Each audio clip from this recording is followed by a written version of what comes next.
Amba Amba subscribe કરજો, follow કરજો. આજે આપણે ખાટા ઢોકળા બનાવવાના છીએ. તો એને માટે મેં ચણાની દાળ અને બોઇલ્ડ રાઈસ જે કહેવાય એ રાઈસ લીધા છે. 2 1 1 વાટકો પલાળ્યા છે. રાતે પલાળી દીધા હતા. હવે એને આપણે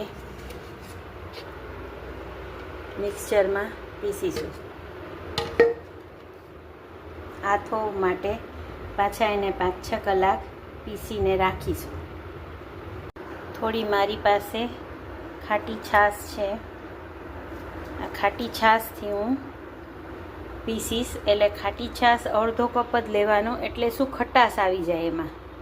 બાકી અત્યારે ગરમી છે એટલે ખટાશ તો ઓલરેડી આવી જ જશે.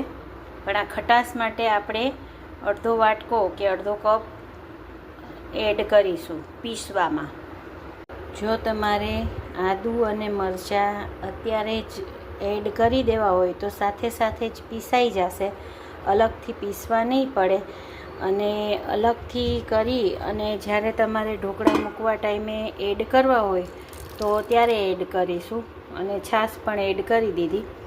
તો જે રીતે તમને યોગ્ય લાગે, પણ અત્યારે કરી દો તો અલગથી તમારે પીસવા ન પડે.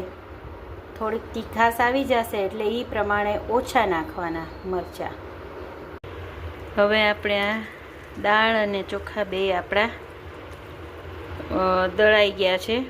જે ખીરું કહેવાય ખીરું રેડી છે. હવે આવી રીતે આપણે દાળ અને ચોખા છાશથી દળી હવે એકવાર હલાવી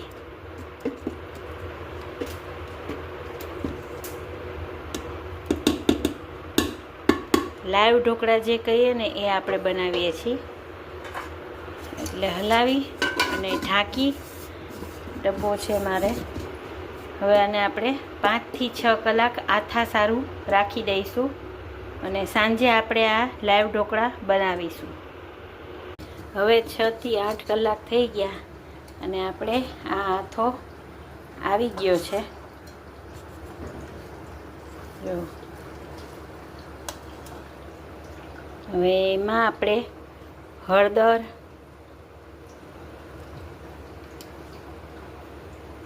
મીઠું સ્વાદ પ્રમાણે, અને આપણે લાઈવ ઢોકળા બનાવવાના છે એટલે આમ તો એમાં સોડા ન હોય, પણ આપણા દાળ ને ચોખા થોડા બાફી જાય એટલે આ ચપટી જેટલો સોડા, ખાવાનો સોડા, એને આપણે હલાવી દઈશું. હવે આપણે આવી રીતે લાઈવ ઢોકળા મૂકી દેવાના. આની ઉપર મરચાંનો ભૂકો અને કોથમીર,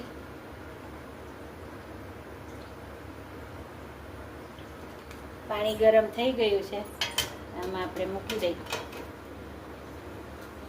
લાઈવ ઢોકળા.